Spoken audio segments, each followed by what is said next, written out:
Dapatkan welcome bonus sebanyak $170 selepas mendaftar di Huobi dan anda boleh mula membeli kripto kegemaran anda. Cubalah sekarang di Huobi Global. Dan Assalamualaikum, salam kripto tuan-tuan puan-puan. Jadi market hari ini agak tidak menentu dan hari itu ada big drop kan sampai ke 20 bawah daripada 30k, di ke 28 ke 29k macam tu. Okey, dan ramai yang tertanya-tanya apa cerita dengan Grayscale sekarang ni, kenapa senyap kan, ada tak any update? Sebabnya memang ada unlocking yang berlaku pada bulan ni, pada bulan lepas dan sebagainya, namun harga Bitcoin tidak naik. Jadi adakah efek Grayscale ni masih ada ataupun ada something wrong somewhere? So itu yang kita nak bincangkan, apa dah jadi dengan Grayscale and apa dia punya efek dekat market sekarang ni lah. Okay, so kita buka okay, oh ini Bybit, sorry, kita buka CoinGecko, kita tengok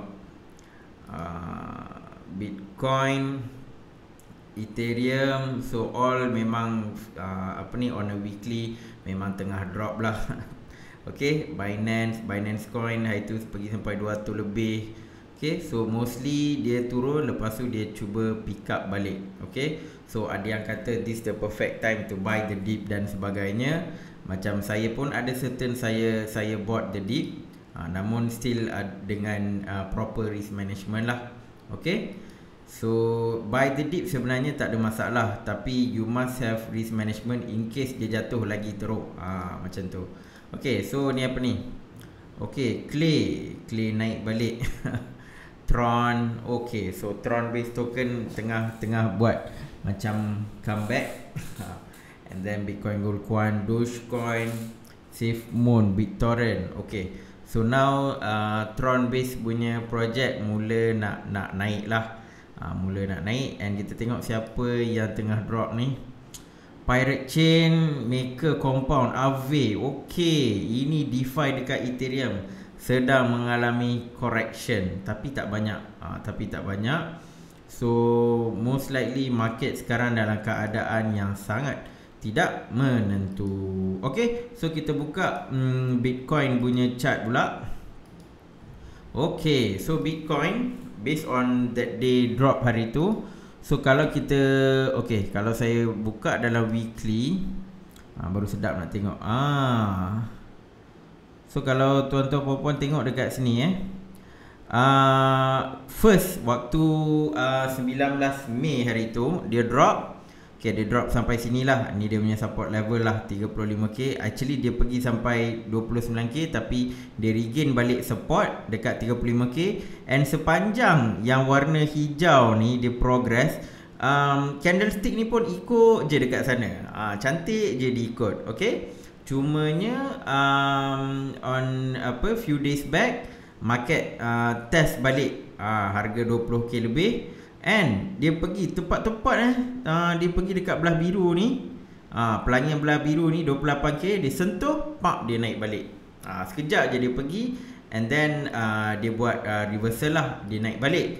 Okay, so dia naik balik. So now sekarang ni ramai yang tertunggu-tunggu on a weekly chart, adakah dia akan pergi ke bawah lagi ataupun dia akan pergi ke atas and regain balik dekat sini, yang warna macam hijau sikit ni kan, yang all this while kalau dia regain balik dekat sini, sooner or later tuan-tuan puan-puan dia akan pergi balik dekat 40k.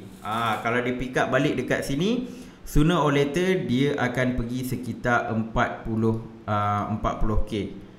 Okay, so is either dia kena go here, ataupun kalau dia tak mampu nak pergi atas, then maybe dia akan pergi bawah and dia akan trade dekat this level lah. Okay, sorry, saya kena padam.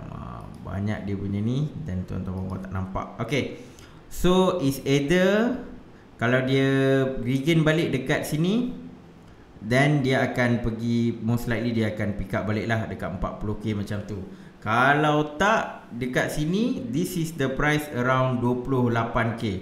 So mungkin juga dia akan trade sekitar sini, which is around 30 ke 35k macam tu lah. Okey. Namun apa yang kita nampak hint sekarang ni, setiap kali dia drop, dia sentuh sini, lepas tu dia akan stay dekat sini. Ini dia dah naik, so kita kena tengok next week macam mana. Adakah dia akan close lagi rendah ataupun dia boleh close lagi tinggi. Tetapi saya masih lagi hopeful. So ada yang kata walaupun dah jatuh banyak, kenapa Ashraf masih hopeful dan sebagainya. Sebab kita tengok long term, tuan-tuan puan-puan. Orang kata when you are in doubt, zoom out.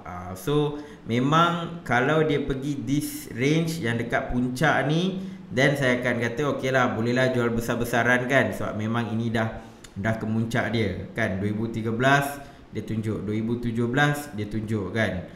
Tapi sekarang ni bagi saya belum ke puncak. Pattern yang ni dia pergi sampai kuning, sama je dengan tahun April 2013. Okay. So bagi saya mungkin ini adalah fasa dia pergi sideways sebelum dia naik atas. Saya still stick dengan pendapat tu lah. Walaupun mungkin dia akan test balik, dia pergi 24k, ni 28k, kalau bawah ni lagi 24k, mungkin juga tak ada ada possibility. Tetapi bagi saya dia belum lagi pergi full bullish mode. Dia belum maximize lagi. Kalau sebenarnya kalau saya tengok ni, kalau lagi dia pergi sideways, potensi untuk dia pergi lagi tinggi tu lagi bagus. Contoh kalau dia pergi sekarang kan, dia terus pick up, most likely dia akan pergi 113 lah, ni maksimum. But let's say dia pergi sideways kan, then contoh Oktober dia buat movement naik atas, then let's say January dia pergi all time high, contoh lah dia akan pergi almost 150k per Bitcoin. Okay, so for me, kalau dia bergerak sideways pun tetap bagus, sebab dia punya aras maksimum untuk dia go full maximize tu adalah price level dia akan jadi lebih tinggi. Okay, so now kita tutup yang ni. Okay, so next kita tengok price action dia lah on a lower on a daily chart.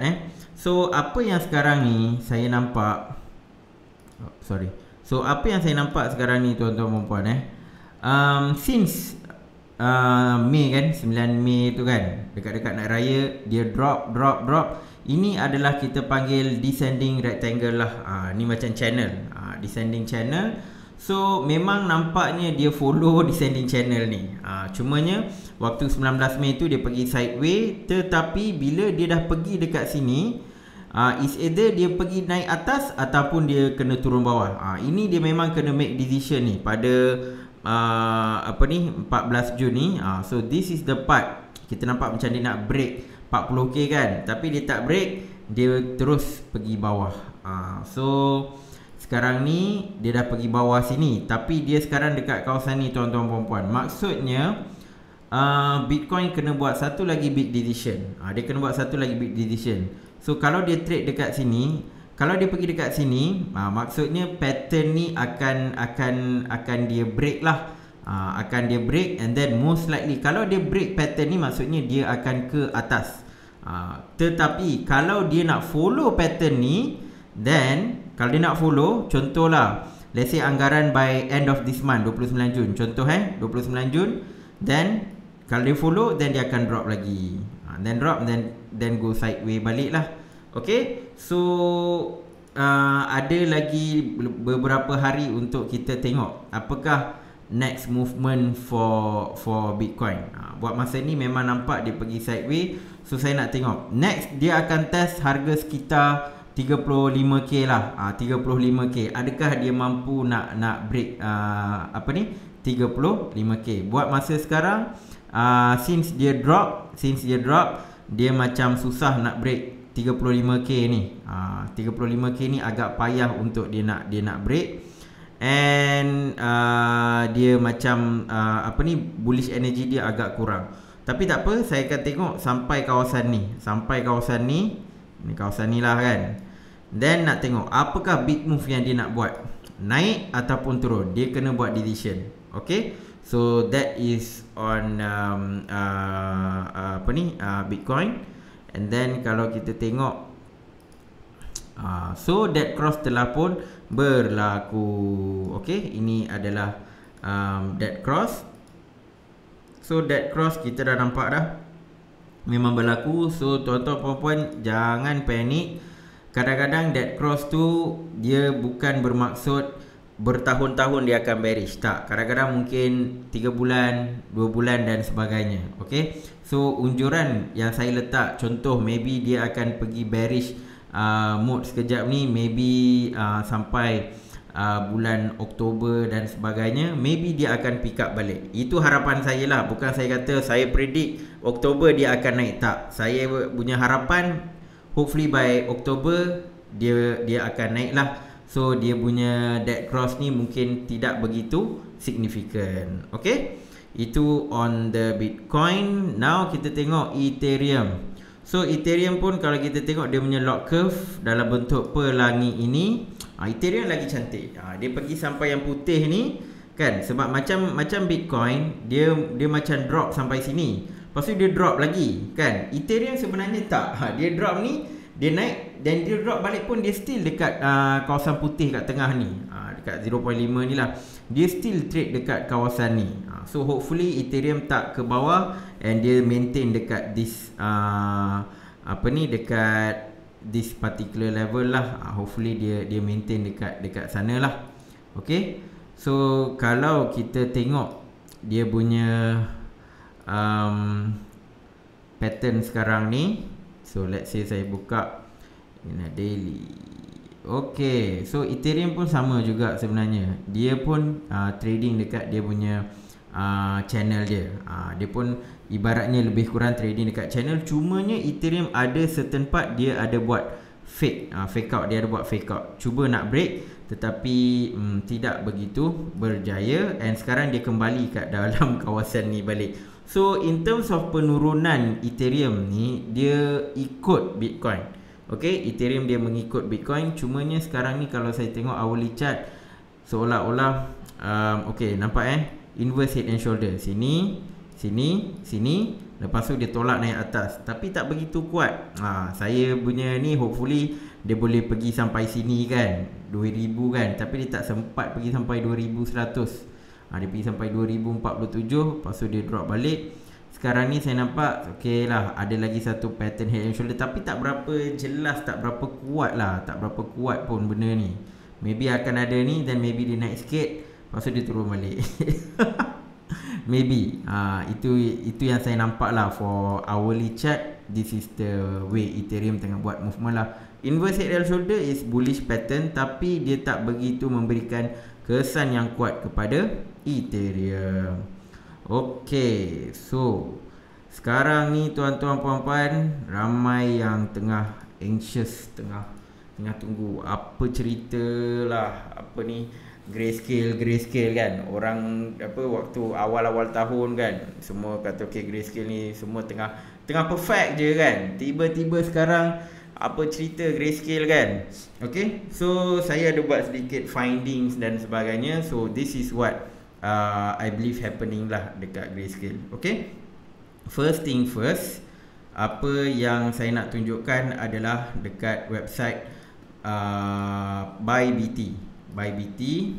Okay, so tuan-tuan puan-puan pun boleh pergi dekat Bybit and then bybit.com and then pergi tekan dekat grayscale. So all information pasal grayscale ni ada dekat Bybit, and dekat sini kita boleh analyse lah grayscale punya movement. So kalau kita tengok yang lepas, dulu saya pernah cerita how grayscale punya effect work. So kalau tuan-tuan puan-puan yang baru subscribe dan sebagainya, mungkin tak sempat nak tengok video tu, mungkin link akan keluar dekat atas. Tuan-tuan puan-puan boleh tengok link tu, fahamkan, and then sambung tengok video ni. Sebab ini saya hanya akan bagi update. Saya takkan cerita the full grayscale effect sebab dah cerita dah, panjang cerita dia. Okay, cuma in short cerita dia macam ni. Bila dia pelabur ni dia invest dalam grayscale sebab apa? Sebab dia ada perbezaan premium. Maksudnya bila dia beli sebagai pelabur besar, dia akan beli dengan harga yang lebih murah daripada harga GBTC lah, Grayscale Bitcoin dengan harga yang lebih murah daripada apa yang ada dalam pasaran, dekat pasaran Nasdaq, pasaran saham US. Okey, harga dia lebih murah. So perbezaan harga tu orang panggil premium. So positive premium maksudnya pelabur besar ni untunglah sebab dia dah beli murah, lepas tu dia lepas 6 bulan, okey, Grayscale dia ada locking period 6 bulan. Lepas 6 bulan dia boleh jual balik pada harga yang market price yang lebih tinggi lah. So dia untung.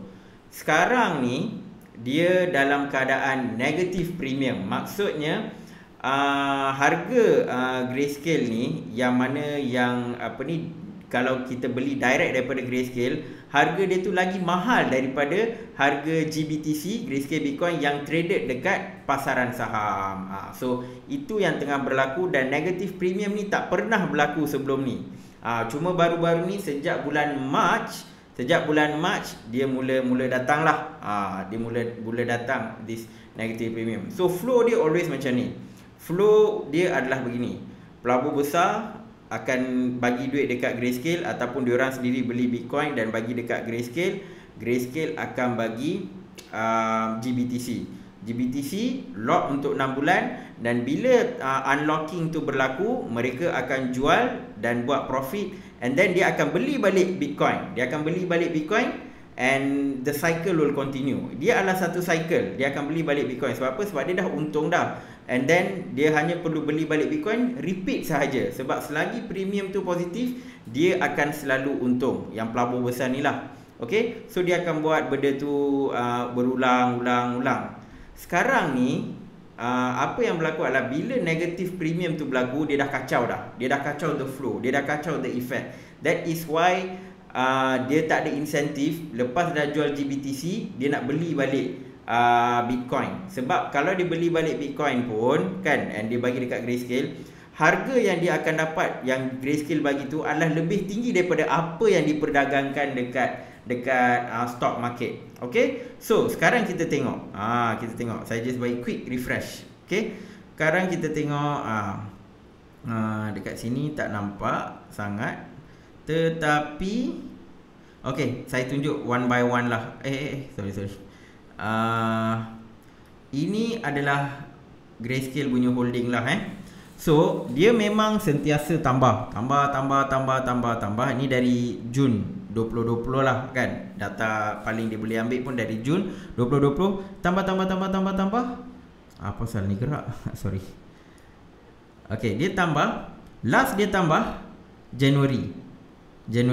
Okay, last dia tambah Januari. Lepas tu dia tak tambah. So waktu video saya buat awal-awal tu sekitar ni lah.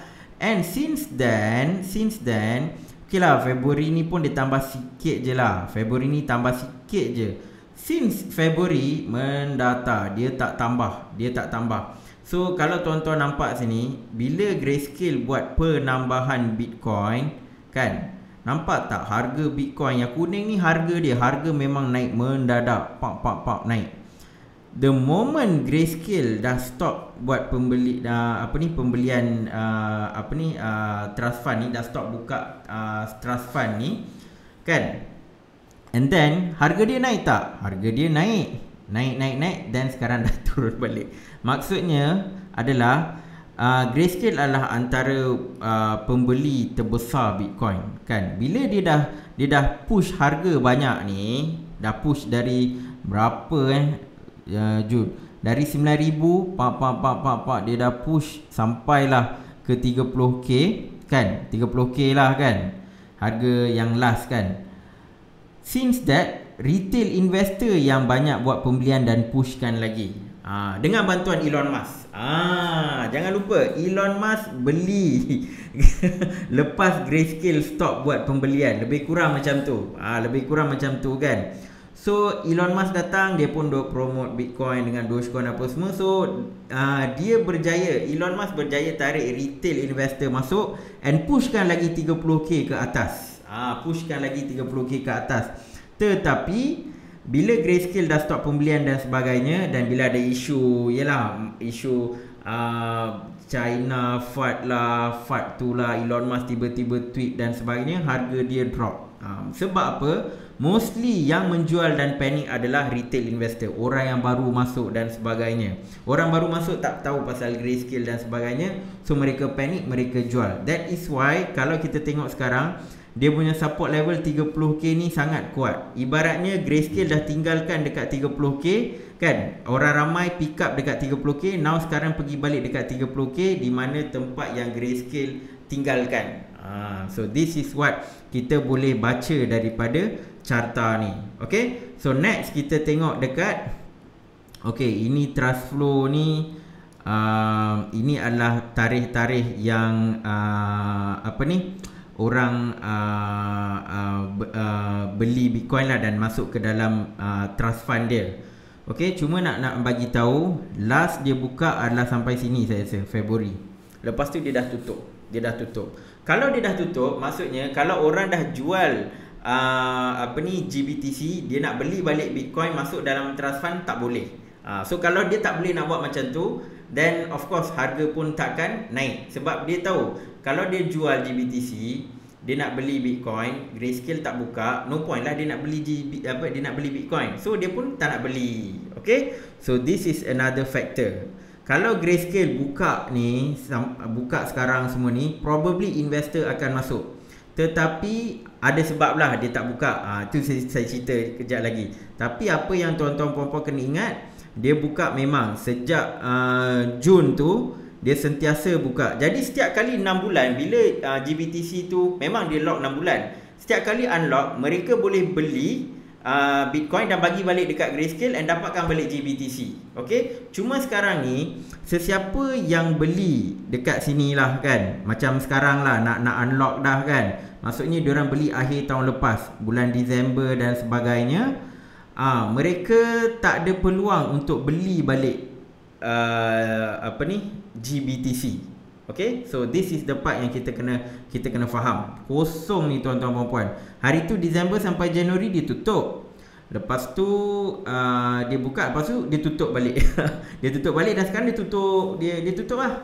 Sampai sekarang dia tutup, tak buka-buka lagi. Kalau tengok website dia pun memang dia kata unavailable untuk Bitcoin. Okay, so ni premium. Okay, so kalau tengok ni, sejak 2013 ni sejak 2015 lah, 2015 ni premium ni wujud, sentiasa positif. Ada sampai 80%, 50%, 114%. Tengok ni, market price RM5.67, holding price RM2.64. Almost 2 kali ganda. Maksudnya dia beli untuk RM2.64. Lepas waktu tu lock up setahun. Lepas tahun dia boleh jual dengan premium 114%. Tinggi juga. Sebab ini yang invest ni big whale, investor Wall Street kan. So tinggi. Then lepas tu pun okey lah, 68% dan sebagainya. Sampai ni. Okay, November 2020 ada premium dia. And then mana? Starting February, akhir February, March dah negatif. Nampak holding 54, market price 51. Market price ni yang diperdagangkan. Memang rugilah. Memang dah negatif dah premium ni. Okay, so grayscale effect ni memang akan membantu Bitcoin selagi mana premium dia adalah positif. Sekarang ni premium dia adalah negatif. Jadi penting sekarang ni adalah premium kena kembali kepada positif dan grayscale kena buka balik dia punya trust fund, baru efek tu akan start balik. Okay, so buat masa sekarang grayscale pergi pausekan dia punya efek. Diorang pergi pausekan dia punya efek. So that's why macam sekarang kita tengok kan, ni semua unlocking GBTC ni, waktu unlock semua ni. So sepatutnya time ni dia unlock kan, banyak dia unlock, dia akan jual dia punya GBTC and then dia akan beli balik Bitcoin. Tetapi sebab sekarang trust fund grayscale Bitcoin tak buka, jadi no point dia nak beli Bitcoin sebab grayscale tak terima Bitcoin buat masa sekarang, dia pergi tutup. Okay, so this is the thing lah. So hopefully tak pasti macam mana keadaan diorang melabur dekat Nasdaq. Adakah mereka jual? Mungkin mereka jual dan beli aset lain dan juga sebagainya. Yang pasti mereka most likely tak akan beli Bitcoin sebab dia tahu Grayscale tak buka. No incentive for them. Okay, so memang sayang lah macam ni semua banyak GBTC akan unlock dan banyak Bitcoin yang mereka boleh beli, tapi Grayscale tak buka kan, so tak dapat lah. So that's the thing. Sayang dia tak buka. Okay, so sekarang ni inilah realiti yang tengah berlaku.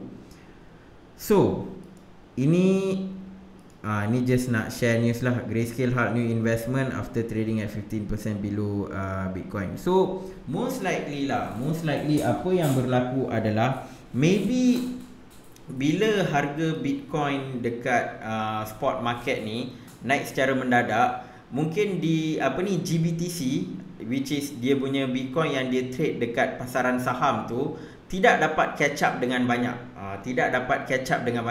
sampai menyebabkan harga Bitcoin yang Grayscale jual tu, yang dia tulis holding price tu, dah jadi lagi mahal daripada harga Grayscale yang traded dekat pasaran saham, probably. So sebab dia kan retail dah push price dia tinggi-tinggi, so dia dah jadi negatif dekat pasaran saham, probably. So sekarang ni mungkin adalah fasa untuk cool off kan, so that premium dia kembali kepada positif. So that is one of the reason lah. So there are a lot of reasons. Mungkin saya pun tak berapa pastilah. Ini apa yang saya rasakan. Okay, sebab Grayscale pun dia pun tak dedahkan kenapa benda tu negatif dan juga sebagainya. Sebab lepas premium jadi negatif, Grayscale pun tutup. Mungkin dia takut kalau buat lagi harga Bitcoin banyak naik, tapi harga dekat harga GBTC tu takkan naik banyak sangat dekat pasaran saham. So mungkin dia nak balance kan. Jadi dia terpaksa hold dululah. Okay, so kalau kita tengok dekat chart ni, okay, so kita boleh buka satu indikator. Kejap. So indikator ni nama dia GBTC Premium. Tuan-tuan puan-puan boleh type GBTC Premium, and then dia akan keluar. So nampak tak? Kalau ni semua ni positif. Starting February negatif, dan jurang dia makin besar pada bulan Mei ni. Mei ni lagi teruk dia punya premium ni. Jurang dia sampai negatif 22%. Memang pelabur kecut lah. Tapi nampak gayanya sekarang ni dia semakin ke arah positif. Masih dalam negatif tapi makin kurang. Hopefully lah tuan-tuan dan puan, dia berjaya kembali kepada asal. Kembali kepada atas macam ni. Okay, kalau dia berjaya kembali kepada atas ni, then dah ada perbezaan premium, then dia akan menjadi atraktif lah untuk melabur dalam GBTC, dan secara tidak langsung mereka akan membeli Bitcoin. Okay, and then another thing adalah another factor kemungkinan adalah Grayscale dia nak shift daripada GBTC ni, dia nak buat ETF. So macam Canada semua dah buat ETF, jadi Grayscale pun dia kata yalah, US pun dah patutlah buat ETF, Canada dah buat, even Brazil pun kalau saya tak silap dia ada buat ETF. ETF is exchange traded fund lah. Okay, so dia nak tukar business model kepada ETF. One of the reason adalah untuk kalau dia buka macam trust fund, dia ada fee yang dia kenakan dekat pelabur dalam 2% macam tu. So ada yang tak berapa suka lah dengan fee tu, dan itu tak apa lagi. Dan lagi satu perkara yang orang tak begitu gemar, walaupun benda tu macam best kan, adalah yang lock up period 6 bulan tu. Maksudnya lepas dia dah beli, dia orang tak boleh jual. Macam ETF, kalau pelabur tu dah beli, suka hati dia lah dia nak jual ke kan, dia tak ada time frame, dia tak ada kena lock up dan sebagainya. Tetapi sekarang punya business model Grayscale ni kena ada lock up period. So that's why Grayscale dia nak fokus kepada ETF. Even dia dah hire ETF specialist untuk membantu mereka pergi kepada ETF. So soalan sekarang ni, kenapa tak buka lagi ETF kan? So ETF buka atau tidak bukan bergantung pada Grayscale. Secara teknikal mereka dah bersedia. ETF kena dapat kelulusan daripada kerajaan US, yang mana kita nampak sangat lembab buat masa sekarang ni, sebab duduk yelah ding-dong banyak-banyak benda kan. So kalau mereka dah berikan kelulusan, so Grayscale antaranya memang akan buat ETF lah. So kalau ada ETF, then it will be better lah kan. Dia punya ni mungkin dia boleh ada dua jenis dia mungkin akan boleh tambah satu lagi pillar. Sekarang dia dah ada trust fund, satu lagi dia ada ETF. Sebab saya rasa trust fund ni dia takkan tinggalkan terus. Mungkin dia akan ada Grayscale Trust Fund, pada waktu yang sama dia akan ada ETF juga. So dia lagi bagus untuk pasaran Bitcoin sebenarnya. Okay, so this is another thing lah. Mungkin dia nak fokus dekat ETF, so dia relax dululah dekat trust fund. Tapi apa pun, Grayscale lah yang lebih mengetahui kenapa dia buat tu. Kita hanya boleh tengok and predict and baca dia punya sentiment dan juga movement. Okay, so saya harap penerangan ni clear untuk tuan-tuan puan-puan. Okay, bukan bermaksud Grayscale effect ni dah mati ataupun Grayscale ni tipu ke apa ke, bukan. It's just sekarang ni premium adalah negatif atas beberapa faktor, dan kalau premium dah kembali positif, contoh positif 20%, 30%, dan pelabur akan datang balik. And lagi satu, kita kena tahu juga bahawa US masih ding dong, masih flip flop, masih tak ada keputusan dengan Bitcoin dan sebagainya. So ini pun menyebabkan pelabur macam nak ke tak nak, dia orang pun duduk terfikir dua kali. Sebab selalunya pelabur-pelabur akan cari Grayscale. Dengan US macam ni, Grayscale pun dah tutup dia punya trust fund buat sementara waktu. So memang duit daripada pelabur-pelabur besar tu agak kurang. Masih ada big institution tengah invest, tetapi tak sebanyak bila mana Grayscale buka dia punya trust fund. Okay, so itu sahaja yang saya nak kongsikan dengan tuan-tuan puan-puan. Okay, so apa pendapat tuan-tuan puan-puan? Boleh drop your comment tentang Grayscale dan sebagainya. Boleh share pandangan tuan-tuan puan-puan. Okay, dan siapa yang belum subscribe, jangan lupa untuk subscribe. Jangan risau, InsyaAllah bull market akan continue. Sekarang ni memang adalah bearish period, tapi in the long run, InsyaAllah saya yakin Bitcoin akan pergi kepada harga yang lebih tinggi daripada 60k. Mungkin saya salah, tapi saya yakin Bitcoin or cryptocurrency blockchain is the future. And hopefully tuan-tuan puan-puan, mungkin sekarang ramai yang tengah loss, ramai yang panic dan sebagainya. Always remember, Bitcoin ramai pernah beli dekat all time high pada tahun 2013, 2017 kan. Tetapi setelah beberapa tahun setelah halving, harga Bitcoin akan terus pergi kepada new all time high. Cuma yang perlu risau adalah kalau beli coin-coin yang tak ada fundamental, coin-coin yang pump and dump, dan memang sangat susah lah. Kalau dia dah drop, untuk dia pick up balik sangat susah. Tapi kalau tuan-tuan puan-puan invest dalam Bitcoin, Ethereum ataupun altcoin yang ada fundamental yang kuat macam Polkadot ke, Chainlink, Solana, all this kind of coin, kalau tuan-tuan invest, memang dia akan pick up balik. Tetapi apa pun bergantung kepada Bitcoin. Kalau Bitcoin naik atas, then diorang pun akan ikut. Kalau Bitcoin turun ke bawah, then diorang pun akan ikut. Itu je konsep dia. Bitcoin is always the trendsetter, the kingmaker when it comes to cryptocurrency. Okay, itu saja daripada saya. InsyaAllah kita akan jumpa dalam video yang akan datang. Assalamualaikum dan salam kripto.